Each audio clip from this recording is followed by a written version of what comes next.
Let's have a look at Like a Stone by Audioslave. Now, the recorded version of this is a full band performance, and it's quite well produced. So in terms of learning it in a stripped down version, the campfire version, which will match my notation, you're probably better off listening to the acoustic or unplugged version of this song by Chris Cornell, because that's going to be more accessible. It's just him with an acoustic guitar, which is what we've got, not a full band. I'll talk a little bit more about that Audioslave Chris Cornell at the end, and I'll also show you a little trick or a blag for playing an approximation of some of the instrumental bits in the song. But to begin with, we want to get going without listening to me mumbling on. We'll tackle the bits that are straightforward that we can learn now. So we've got a really simple structure. We've got a couple of verses, the same chord pattern plays throughout the verses. We've got a couple or three choruses.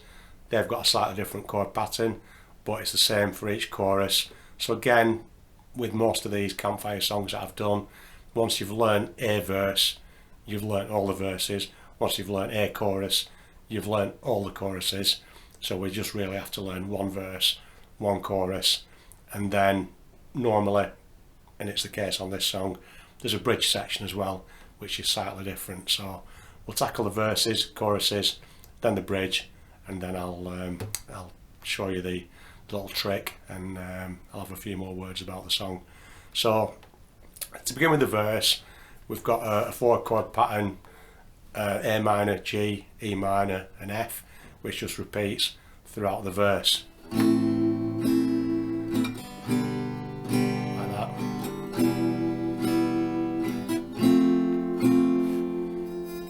And I know these videos wouldn't be complete without me making a fool of myself trying to replicate the vocals. So just for fun and for your amusement and my self-depreciation, we'll have a play through the verse whilst I humiliate myself with the, I'm not even going to call it singing, with the words. Let's say, on a cobweb afternoon in a room full of emptiness by a freeway, I confess I was lost in the pages of a book full of death, reading how we'll die alone, and if we're good, we'll lay to rest anywhere we want to go. That's the verse. I think the chords are more or less there, but obviously you'll sing it better than I ever could. So every verse in the song follows that same pattern, it's just the words that change. For the chorus, it's more or less the same chords we've got going on there. We've got an E major in the chorus, which is a new one that isn't in the verse. But again, it's straightforward and simple, same tempo, same pattern, and it just plays through in the same feel as that. So it's in your house I long to be, room by room, patiently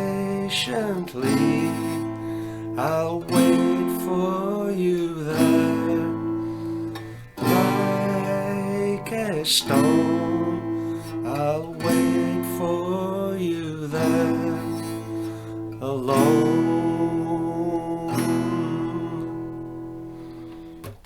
So that's your verse, that's your chorus. So the same pattern throughout.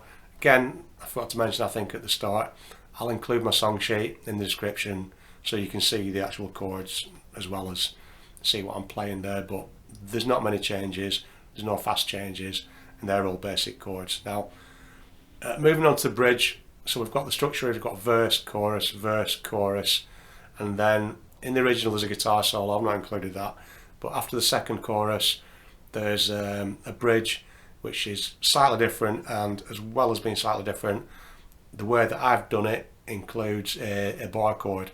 I've just recorded a series on bar chords. I'll put a link if you haven't learnt those before. I don't think I've done them before on this playlist, but it's just worked out that it was easier to do it with the barre chord on this occasion. So the bridge, we've got mostly normal root chords. So we've got an F, a C, E, an F, then we go to an F minor, which is where I'm using the barre chord, and then we've got a D. Those are the only two chords that aren't in the other sections. So to play it through, the way that I've done it on the first line, I've started off with a normal root F, because it was easier for me to go from that into the next chord, which is a C,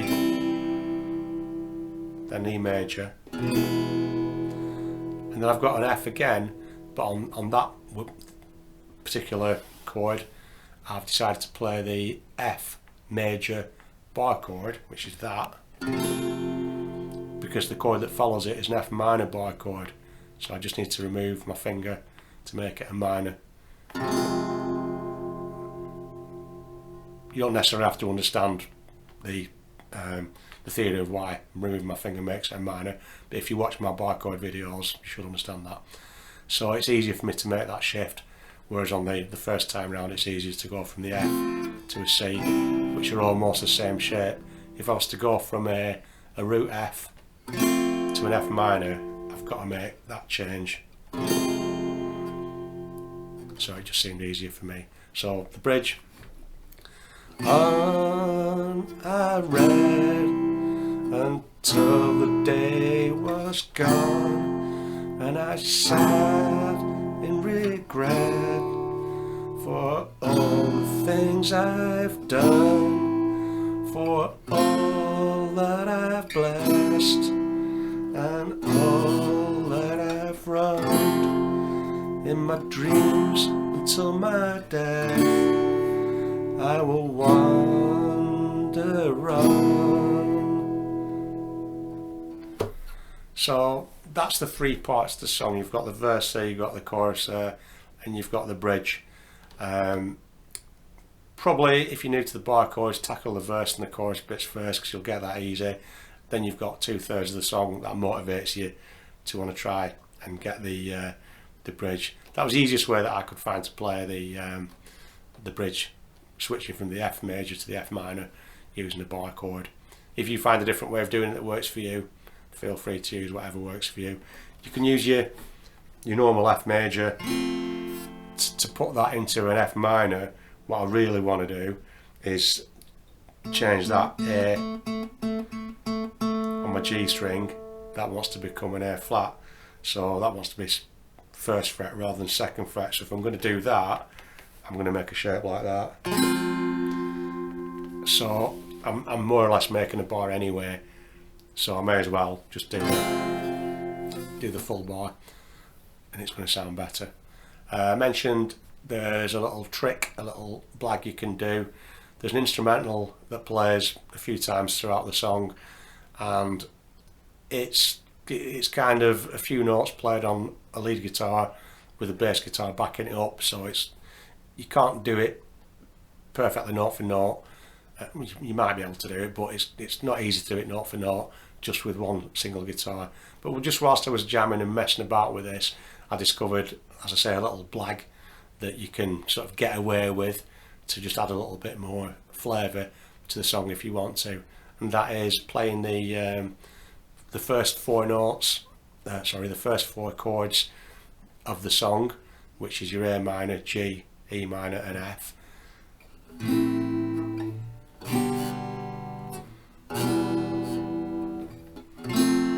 Which you're going to play anyway, that's part of your verse, that's your verse pattern. But the pattern that makes it a little bit more interesting, I'm going to strum down the chord and then just pick my high E string afterwards, following each chord. So for the A minor, I'm going to play the A minor chord and then pick my high E string. The same for my G chord, my E minor chord, my F,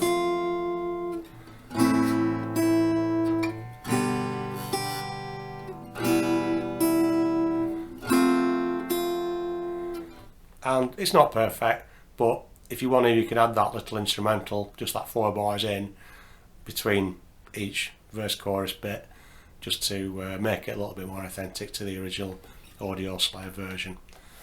So you've got everything there to give you a basic strum along way of approaching this song. I mentioned at the start I was going to just have a quick word about the song and the band. As I said, it's fully produced by the band on the original studio recording. If you're not familiar with Audioslave, I've met a lot of people that aren't. You really should be. Basically, you've got most of the members of Rage Against the Machine, apart from their original singer, Zach Della Rocca, I think it is, if I pronounce that correctly. So you've got Tom Morello, who's a super guitarist. You've got Tim Cormiford on bass guitar, and Brad Wilkes on drums. So they are the instrumentalists, the musicians from Rage Against the Machine, and they've joined together with the late great Chris Cornell to form Audioslave. So you've got one of the tightest bands you can imagine, with one of the best singers in the world. Again, obviously, I say the late great Chris Cornell. Unfortunately, Chris Cornell is no longer with us, so rest in peace, Chris. I'm not going into details, but he was another one of the ones that we lost too soon, unfortunately. So let's enjoy the music that he's shared with us, and do him proud by learning it well. Enjoy.